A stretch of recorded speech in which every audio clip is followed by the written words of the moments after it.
Amém, amados? Glória a Deus. Abra a tua Bíblia, por favor, ou alguém acenda aqui, por favor, o meio, as lâmpadas do meio. Apocalipse capítulo 3. Estamos abordando, os irmãos já sabem, o tema de arrebatamento. E a irmã Diaconisa Nessi falou na quarta-feira a palavra que Pedro nos trouxe, dizendo como nós devemos nos comportar, como nós devemos esperar a vinda do Senhor. Não foi isso, Diaconisa? Está aqui, ela não fez?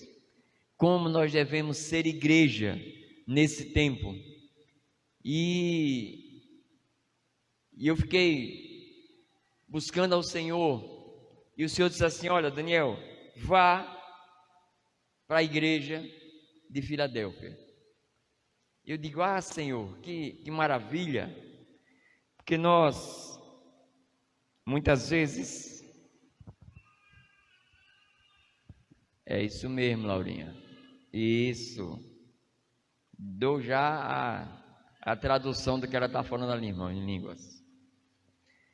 Muitas vezes nós lemos, mas não entendemos o contexto do que Jesus fala na sua palavra. E quando o irmão Anderson falou nessa noite, esse texto, santifica-os na verdade, a minha palavra é a verdade.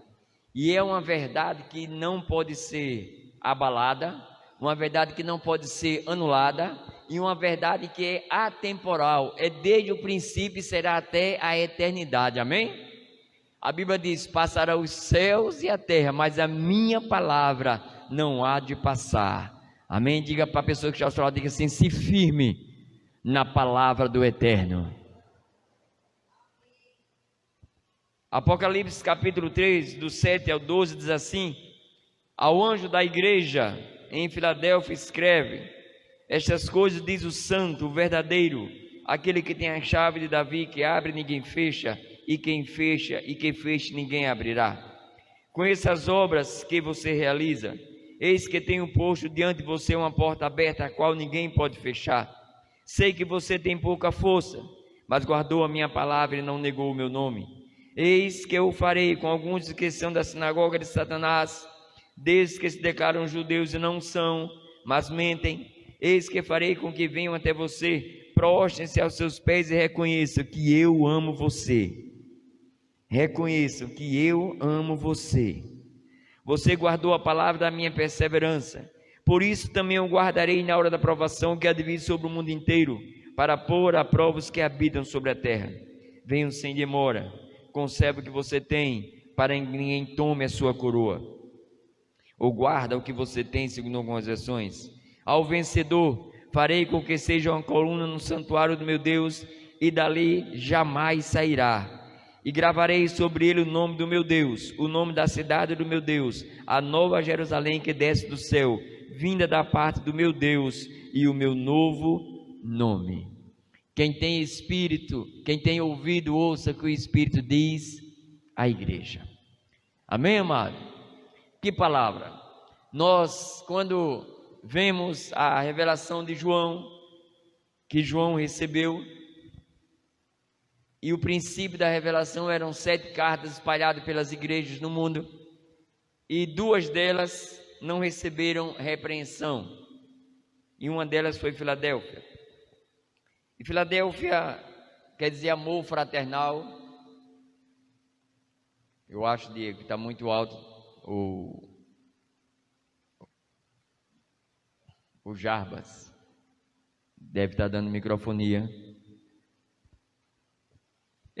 Amor fraternal.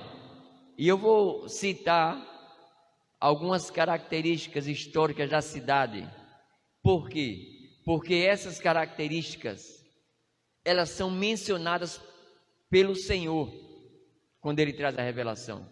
E essas características eram muito importantes para a gente poder trazer o entendimento da palavra que Deus trouxe para a igreja de Filadélfia, para as nossas vidas, amém? Então era uma cidade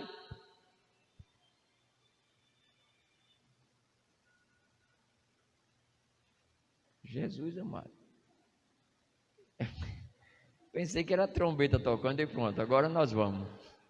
Falando de arrebatamento, começa aqui, eu digo, agora a trombeta está tocando. Então, querido, olha bem, estamos brincando, irmão, fica à vontade.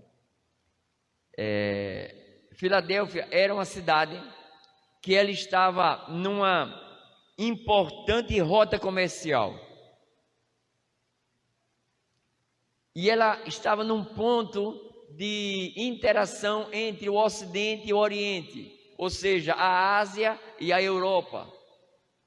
E é interessante que toda a indústria grega, todo o comércio grego, toda a cultura grega passava por ali, passava pela cidade de Filadélfia. E Filadélfia também tinha uma grande produção de uvas, uma grande plantação de uvas e produção de vinho.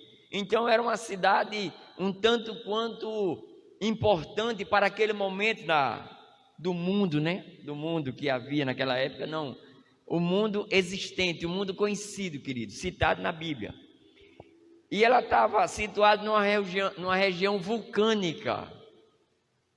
Daí haver essa grande produção de uvas por causa do local que estava situado. Entretanto, como era uma região vulcânica, ela sofria com muitos terremotos. Tanto que no ano 17 depois de Cristo, ela foi devastada por um terremoto, totalmente destruída. Porém, querido, a igreja de Filadélfia, ela foi fundada por Paulo em uma das suas viagens, e foi a única igreja que conseguiu subsistir durante todos os séculos. Não estou falando do prédio, estou falando da igreja. Até mesmo quando o domínio muçulmano veio sobre aquela área, a igreja de Cristo permaneceu ativa, e ainda hoje a fé cristã é preservada naquele lugar, que hoje é uma área da Turquia.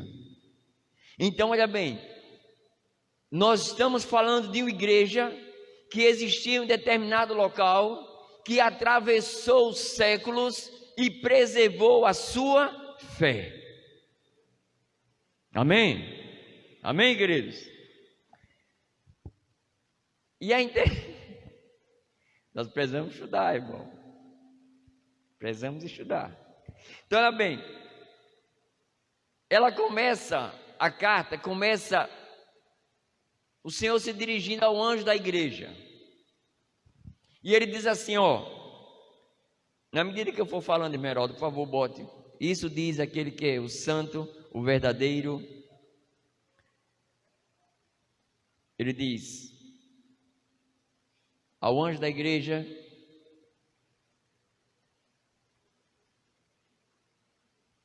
apaga a luz do meio aqui, irmão Davi, por favor, para poder ficar melhor. Achou, irmão? Apocalipse 3:7.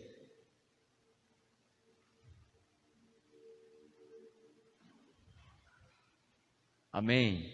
E ao anjo da igreja que está em Filadélfia escreve: isto diz o que é santo, o que é verdadeiro, o que tem a chave de Davi, o que abre e ninguém fecha, e fecha e ninguém abre. Então, quando o Senhor começa a escrever para aquela igreja, Ele está trazendo um recado para uma realidade que aquela igreja vivia. Muitas vezes a gente pensa assim, não, que é um termo bonito, Jesus dizendo que Ele é santo, que é verdadeiro. Não, o Senhor estava afirmando a sua santidade, a sua veracidade e a sua soberania. Por quê, queridos? Aquela igreja, ela era muito perseguida, historicamente falando, e na Bíblia narra, era muito perseguida pela comunidade judaica da época. Preste bem atenção, amado. Aqueles que afirmavam que somente os judeus entrariam nos céus, ali na Assembleia Judaica daquela área, daquela região, tinha uma determinação que os gentios não eram povo de Deus. Então aquela igreja era desprezada. E eles diziam que somente os judeus circuncidados, os judeus que era povo de Abraão, entrariam no reino dos céus. Então quando Jesus vem dizendo essa saudação, ele está dizendo assim: olha, eu sou verdadeiro e a minha palavra não volta atrás, aleluia. Deixa eu dizer uma coisa: a chave do reino dos céus não está na mão dos judeus, a chave do reino dos céus não está na religiosidade. Eu tenho a chave de Davi, eu abro e ninguém fecha, eu fecho e ninguém abre. Ele começa a dizer assim: igreja, não se preocupe, eu estou ouvindo o que eles dizem, mas quem abre a porta dos céus para o reino sou eu, aleluia.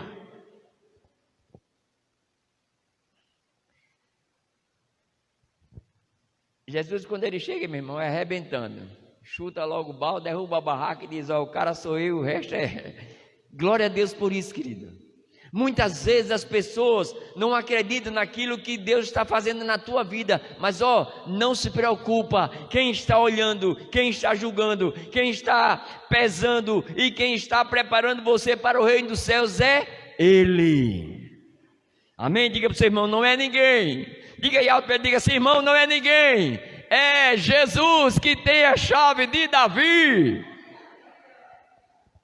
Oh, ei, lá, maná. E ele diz assim, ó: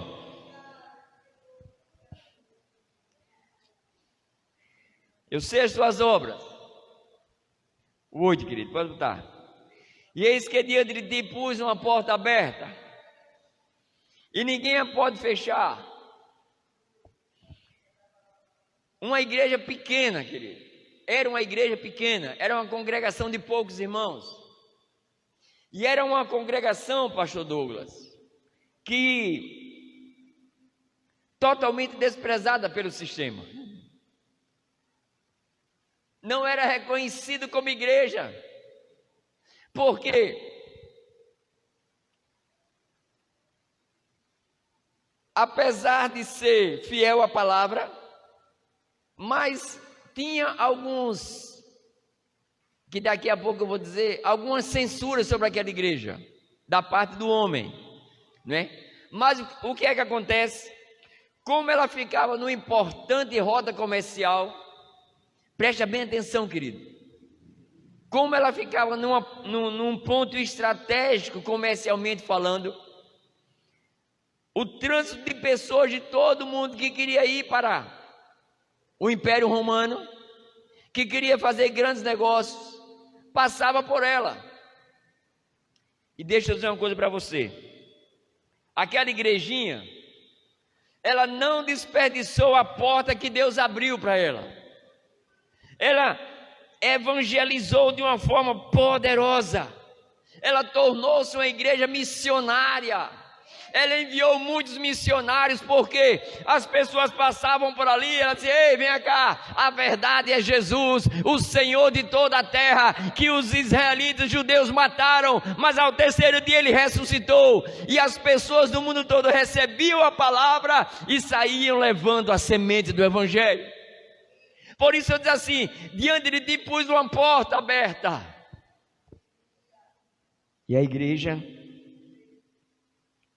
pegou aquela porta, e o evangelho cresceu, mesmo diante do escárnio, do desprezo dos judeus, que eram inimigos da obra do Senhor. Ei, tem crente que é inimigo da obra de Deus.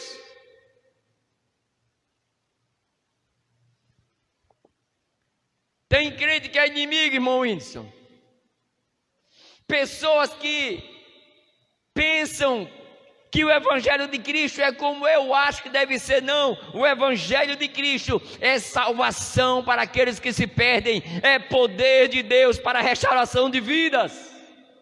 O evangelho de Cristo, ele não está preso na mão de ninguém, ele não está preso em nenhuma denominação, é livre, e bendito aquele que prega a sã doutrina. E aquela igreja, estava debaixo de uma opressão da grande igreja. Hein, pastores? As grandes denominações. E era algo assim tão terrível,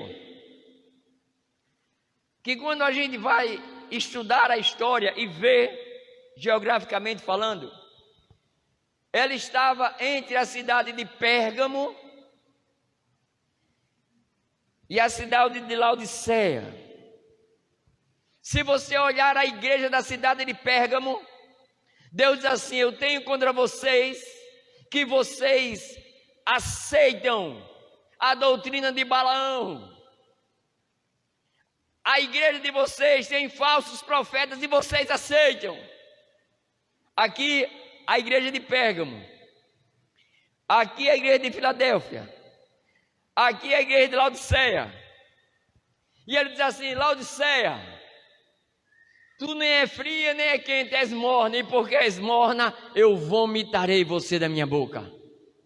Então dá para entender aonde a igreja de Filadélfia estava situada. Uma igreja tinha se corrompido, a outra igreja morna aceitava pecado, mas aquela igreja preservou a palavra do Senhor.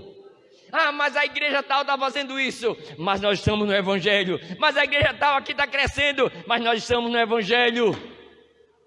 Não abrir mão, querido, da palavra do Senhor na tua vida. Não abrir mão da verdade do Senhor na tua vida, querido. Você é a igreja. Ah, mas o irmão aqui veste roupas cultíssimas. Deixa ele vestir, irmão. Mas irmão ali, querido, eu vou guardar a palavra do Senhor na minha vida.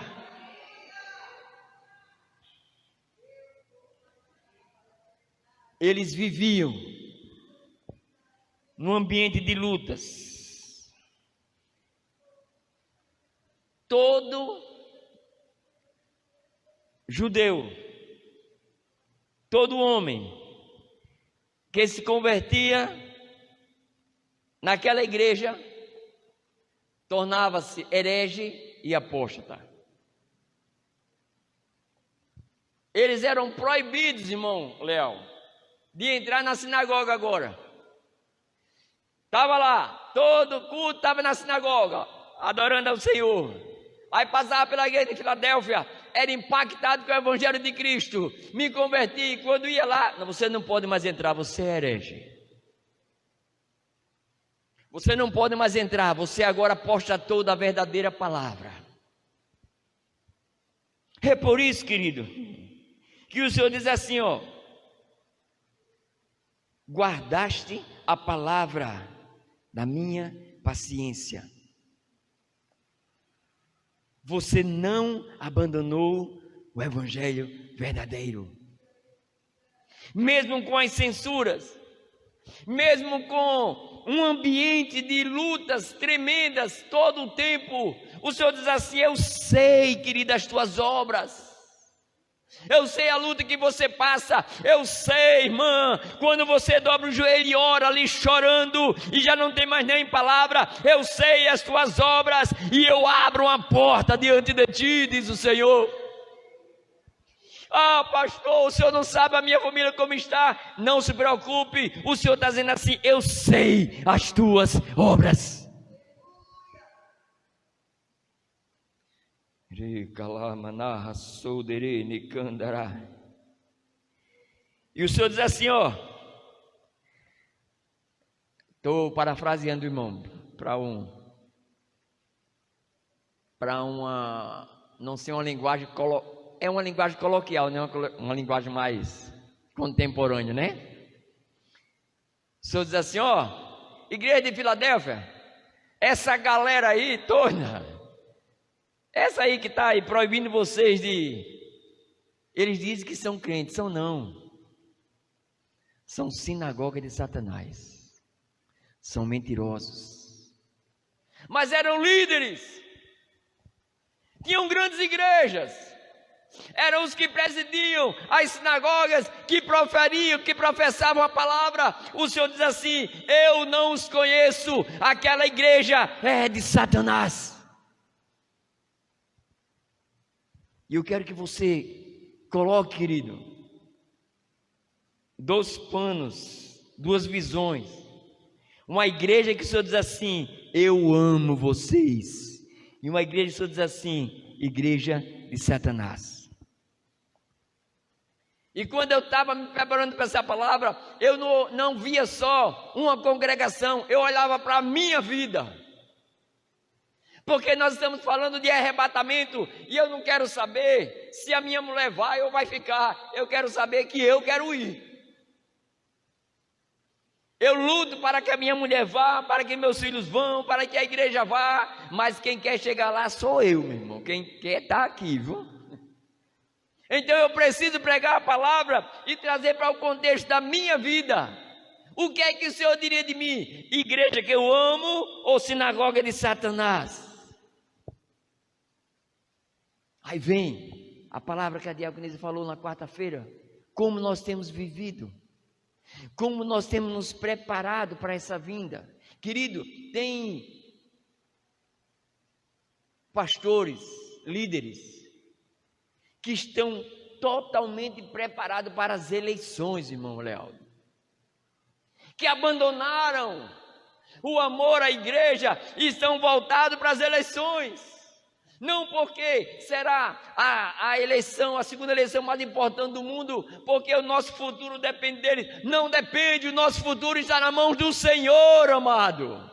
Nós não dependemos de Lula, nós não dependemos de Bolsonaro, nós não dependemos de Moro, nós dependemos do Senhor Jesus. Se Ele quiser, Ele arranca todo mundo que está ali e levanta um homem cheio do Espírito Santo para colocar lá. Nós estamos nos preparando para a Copa do Mundo. Já tem irmão comprando televisor de 97 polegadas, irmão. Eita, comprando até o sofá lá com o Ivo, bem fofinho, para botar, esticar as pernas e ficar, né, irmão? Um lugar onde tem um lugar de botar pipoca. É aqui que eu vou. Querido, se prepara para o arrebatamento, irmão.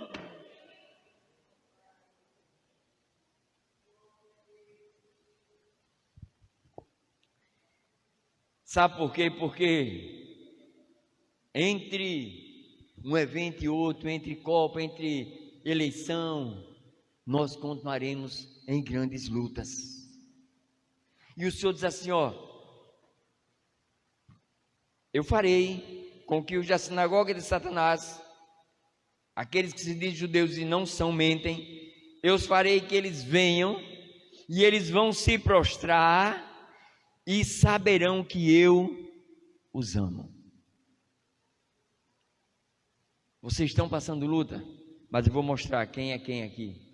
E o versículo 10, pode botar aí, querida, diz assim: como guardaste a palavra da minha... O 10, como guardaste a minha palavra, ou a palavra da minha paciência, também eu te guardarei da hora da tentação que há de vir sobre todo o mundo, para tentar os que habitam na terra. Alguns historiadores entendiam como se fosse a grande tribulação. Outros historiadores, teólogos, não concordam, mas eu não quero me ater a esse ponto, porque nós falamos domingo de manhã que nós estaremos dando arrebatamento no ponto de vista escatológico. Mas o Senhor está, essa palavra, volta um pouco aí, querida, essa palavra que ele diz assim, não, para frente, eu te guardarei, é a mesma palavra que ele usa lá em João 17, quando ele diz assim, ó: eu não os peço que os tire do mundo, mas que livre-os, que guarde-os do mal. Ele está dizendo assim, ó: eu não vou livrar você da provação, irmão Wilson, mas no meio da provação você vai sentir a minha presença, eu vou estar te guardando. Você vai passar pela luta, mas não se preocupe, a tempestade vai ser grande, mas eu vou estar dentro do barco, a dor vai ser grande, mas eu vou ser o teu alívio, o choro vai ser a noite toda, mas de manhã vem o riso, vem a alegria. Ele não diz assim, igreja, você vai ficar sem luta, ele está dizendo assim, no meio da luta, eu vou guardar você. Diga para o seu irmão, Deus está te guardando. Diga para o irmão que está atrás, diga assim, Deus está te guardando. Eu posso ouvir um aleluia, querido? As provas vêm, mas Deus nos guarda delas. A gente dorme no escuro, mas Deus é a nossa luz. Eita glória! O Senhor é a nossa luz, querido.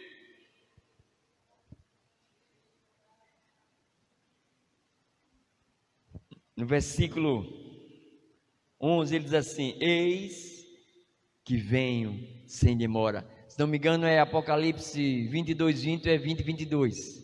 Eis que venho sem demora. É esse mesmo texto, não precisa mudar não. O 10, o 11. Eis que venho sem demora. Eu imagino, e eu sou meio doido, né? Eu estava preparando, e eu imagino João mandando a igreja, mandando essa carta para a igreja de Filadélfia.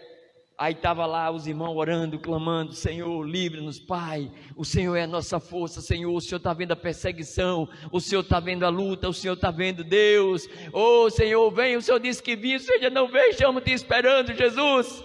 Aí alguém bate na porta, aí quem é um missionário aí, que veio, disse que tem uma carta que mandaram para aqui para a igreja, mandaram para o pastor. Aí o pastor estava lá, coitado, tão derrubado, oh Jesus, numa luta tão grande, pastor.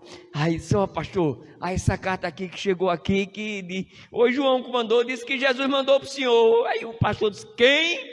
Jesus, aleluia, aleluia. Aí ele abre a carta, aí ele diz: igreja, oh igreja, o Senhor Jesus mandou uma carta para nós através de João. Ele disse assim: eis que venho sem demora, a luta está acabando, o sofrimento está acabando. Ele reafirmou a promessa, ele vem sem demora. E olha, ele sabe o nosso endereço, ele sabe onde nós moramos, e ele mandou uma carta para nós. Jesus estava dizendo: eu venho sem demora. Mas olha bem, querida, guarda o que tens, para que ninguém roube ou tome a tua coroa. Aí vem duas coisas que eu queria falar para você. Aí vem duas atuações: a soberania divina, mas a responsabilidade da igreja. O Senhor está dizendo assim: eu vou guardar vocês, mas vocês têm que preservar a minha palavra. Eu vou guardar vocês, mas vocês têm que cuidar daquilo. E olha bem, quando nós lemos aqui, deixa eu dar um exemplo. Esse telefone é o meu. Eu posso tomar ele agora da mão da pastora? Esse é o meu. Eu posso tomar ele da mão dela agora? Não, porque ela não está com ela, né? Mas quando ela pegar, aí eu posso tomar, pronto.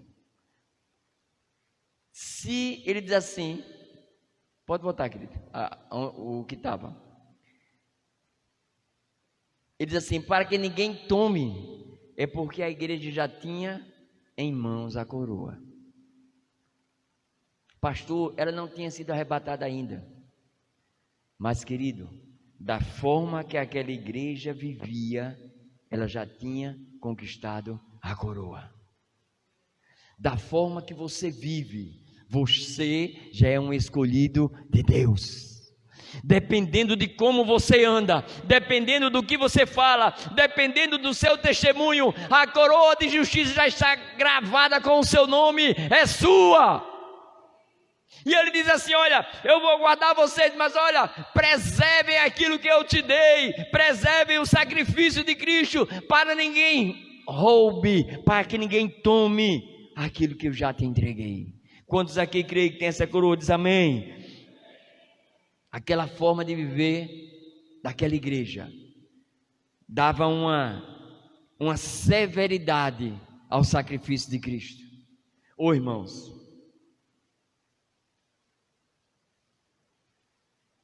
eu hoje vi um vídeo logo cedo que me causou assim nojo e tanta revolta. que eu quase ia numa igreja hoje porque eu estava revoltado.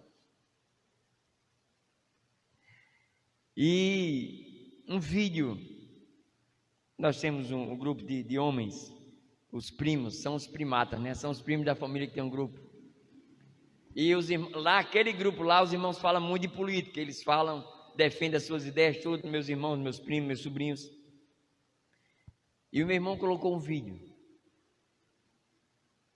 de uma criança, devia ter mais ou menos 8 anos, 10 anos, um menino, e era aniversário dele, e por trás dele devia ter de uns 13, 14 anos, e aquele vídeo, ele começa com os dois se beijando na boca, o menor virado para cima e o menino aplicando um beijo na boca dele, e o tempo todo eles estão abraçados, e os outros, a família toda cantando parabéns para você, como se fosse a coisa mais normal. Cara, aquilo ali arrebentou comigo, porque enquanto, querido, nós estamos brigando por besteira, Satanás está investindo nas nossas crianças. Os nossos filhos, os nossos netos estão sendo impregnados com a desgraça de uma doutrinação tão forte que ele já não sabe discernir o que é certo ou o que é errado. Porque uma criança daquela, querida, ele não entende o peso a gravidade daquilo que ele está vivendo. Mas para ele é normal, porque o mundo está dizendo que é normal.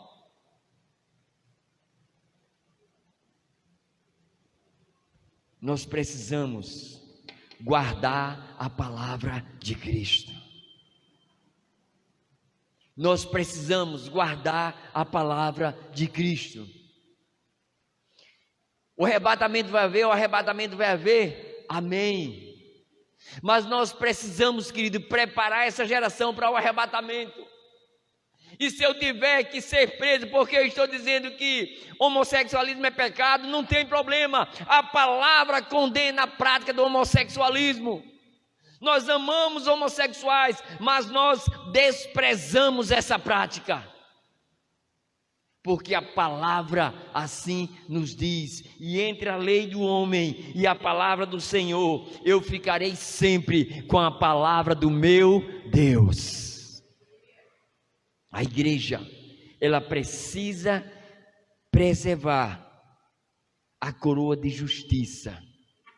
E aquela coroa, essa coroa não foi conquistada e nos dada com canalice, com corrupção, com homofobia ou com assassinatos. Ela foi conquistada, querido, com o peso da morte de um inocente. Alguém que pagou um preço sem dever no meu e no teu lugar. E ali ele morreu pelos homossexuais, pelas prostitutas, pelos enfermos, pelos sãos. Ele morreu pelos pretos, pelos brancos. Ele morreu por toda a humanidade. Mas há uma severidade no seu sacrifício. Nós precisamos, como igreja, realçar o sacrifício de Cristo. E em todo tempo manifestar para o mundo que aquele sacrifício não foi em vão. Não deixe ninguém roubar aquilo que Deus te deu. Ele já nos entregou a coroa da justiça. Quando Ele olha para nós, Ele nos vê justos. Quando Ele olha para nós, Ele nos vê lavados e remidos pelo sangue do Cordeiro. Quando Ele olha para nós, Ele vê uma igreja santa, uma igreja pura, uma igreja limpa, uma igreja sem mácula. No meio da instituição, Deus está levantando uma igreja poderosa em obras, por obediência à sua palavra e vestido com santidade.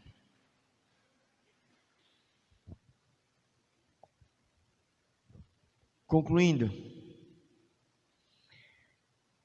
Ele diz assim: a quem vencer, versículo 12, a quem vencer, eu farei coluna no templo do meu Deus, e dele nunca sairá. E eu sempre fiquei, os teólogos que estão aqui nessa noite, os pastores, os diáconos que conhecem mais a palavra do que eu sempre fiquei me perguntando, pastor Douglas, por que isso? E eu ligava assim, a verdade, a igreja, coluna de Deus, né? Baluarte da verdade, mas eu vim entender, depois de algum tempo, uma realidade que era intrínseca, assim, originada naquela igreja. A quem vencer, eu farei coluna no templo do meu Deus, e dele nunca sairá. Então, quando a gente imagina um templo, uma construção romana, a gente imagina aquelas colunas, né? Ou uma construção mesmo que não seja romana, coluna é algo que é fixo, não é abalado, é a sustentação do imóvel, da casa, da habitação. Como naquela cidade, eu me derreto, irmão Vitor, diante da palavra do Senhor. Como naquela cidade havia muitos tremores, o chão era muito instável e produzia muitos terremotos. A maioria não vivia na cidade, e os que viviam na cidade viviam com medo. Eles moravam no campo, fora da cidade, por medo de desabar tudo e morrerem. Aí o Senhor Jesus via aquela situação, e Ele diz assim: eu sei que vocês têm medo de que tudo desabe, mas a vocês que vencerem, vocês vão estar em um lugar, aleluia, porque aquelas pessoas, querido, moravam fora da cidade, com medo. Ele diz: aquele que vencer, eu vou fazer dele uma coluna no templo do meu Deus, aonde não será abalada, aonde não precisar ter medo, aonde não vai ficar fora do muro da cidade. Vocês estarão firmes, fixos, inabaláveis. O Senhor falava com uma realidade para a vida daquela igreja, como quem dizendo assim: eu sei o que vocês passam, mas lá será tudo diferente. E eu disse: Deus, quando a gente está passando às vezes por lutas, como a irmã Sara falou aqui agora há pouco, às vezes dá vontade da gente parar, porque tempestades se levantam revés, se levantam coisas contrárias. O Senhor diz assim: ah, meu filho, eu sei o que você está passando, mas olha, com Jesus a história é outra. Vença, persevere, e eu vou te plantar no templo do Senhor como uma coluna que não será abalada.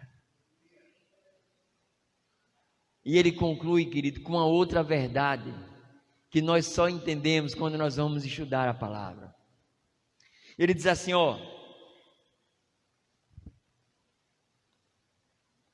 volta aí um pouquinho. A quem vencer, eu farei coluna no templo do meu Deus, e dele nunca sairá, e escreverei sobre ele o nome do meu Deus e o nome da cidade do meu Deus, a nova Jerusalém, que desce do céu do meu Deus, e também o meu novo nome. E o que quer dizer isso, pastor? Em virtude da destruição da cidade de Filadélfia no ano 17 depois de Cristo, eles não tinham como reconstruir, e como era uma província do Império Romano, o Império Romano investiu o dinheiro, pagou a reconstrução, reconstruiu toda a cidade. Mas em virtude disso mudaram o nome da cidade, em honra ao Tibério César, em honra ao Deus que ele chamava, que os imperadores eram deuses, em honra ao imperador romano Tibério César. Colocaram o nome daquela cidade Neo-Xazarea, ou seja, a cidade do novo César. Eles pegaram o nome da cidade, que era Amor Fraternal, e mudaram para a cidade do novo César. 3 séculos depois, entra um novo imperador, o imperador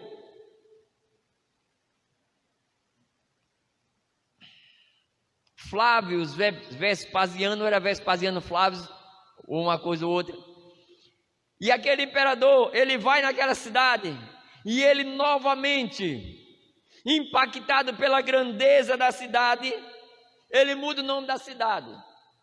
E o nome da cidade passa a ser Flávia.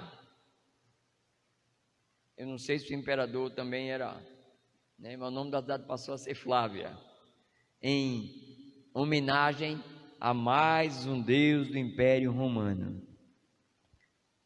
O Senhor diz assim, eu vou mudar a história de vocês. Oh, aleluia. Eu gravarei sobre vocês, igreja, o nome da cidade do Deus de vocês.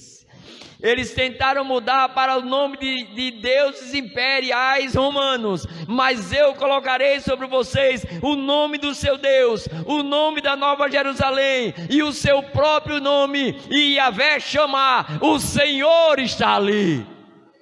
Sobre aquele que vencer, sobre aquele que perseverar, eu colocarei um novo nome. Aquele povo, aquela igreja, ela seria conhecida como propriedade eterna de Deus, seria conhecida como habitantes da Nova Jerusalém, e mais, companheiros de Yeshua, irmãos de Yeshua.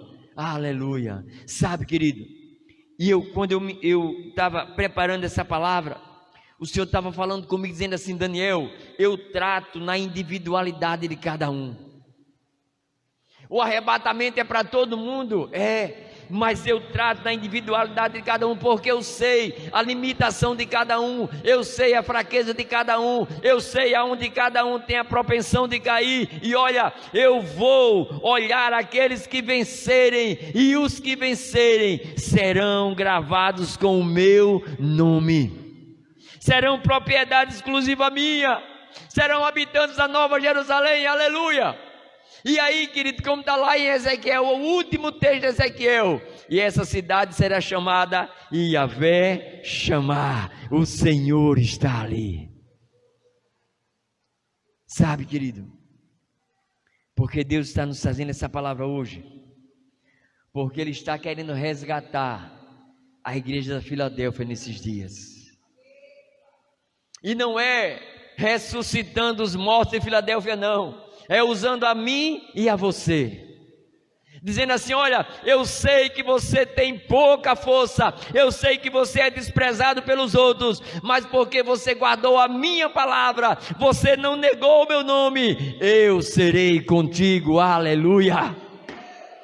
Eu farei que aqueles que se levantaram contra ti, eles vejam, se dobrem e vejam quanto eu te amo. Querido,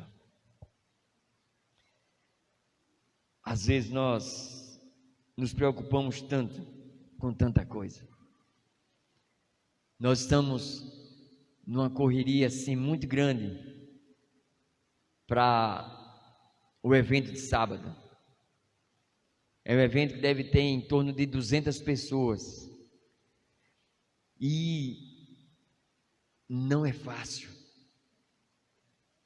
porque nós precisamos de tanta coisa, mas a ideia, o propósito do evento, não é que a gente se reúna para estar apertando a mão e brincando, não.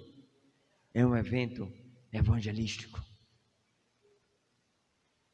É uma estratégia que nós estamos buscando, de trazer casais que estão com problemas, de trazer casais que não são cristãos, que não conhecem a palavra, e quando chegarem aqui, eles tomaram a decisão de trazer Jesus para dentro do seu casamento. Querido, Senhor pôs diante de nós uma porta aberta, e nós precisamos aproveitar. O Senhor nos deu um local maravilhoso, vamos usar. O Senhor nos deu estratégia, vamos usar, vamos trabalhar, vamos convidar, vamos deixar de estar com rixinha, com coisa e com outra, e vamos ser um amor fraternal. Filadélfia, tem alguém aqui que faz parte dessa igreja de Filadélfia? Diz amém. Você tem o nome do Senhor gravado na tua vida. As pessoas olham para você e dizem: verdadeiramente, aquele homem foi marcado pelo selo do Senhor. Pessoal do louvor, rapidinho aqui, em nome de Jesus. Olha, querido, fica de pé, nós vamos orar.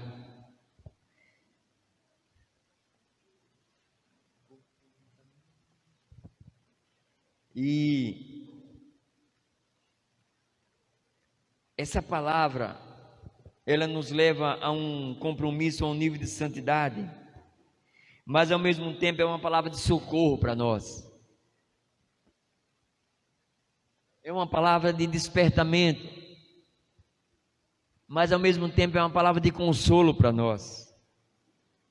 Ele diz: eu sei que você tem pouca força.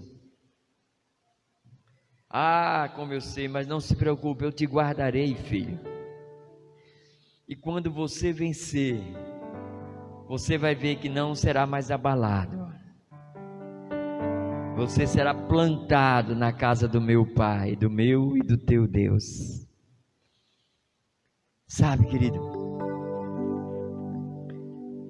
a passagem por esse plano aqui, por essa vida é complexa. E nós que queremos servir ao Senhor, deixa eu dizer uma coisa: a igreja, ela não é e ela nunca será amiga do mundo. A igreja não anda e nunca andará no mesmo trilho que o mundo anda. Nós andamos contra, nós somos contra a cultura, nós somos contra todo estabelecimento do reino das trevas no mundo. Nós somos contra, nós somos inimigos do mundo. Eu não estou pregando um discurso de ódio, não, eu estou falando a verdade. A palavra diz assim: olha, aquele que amar as coisas do mundo, o amor do Pai não está nele.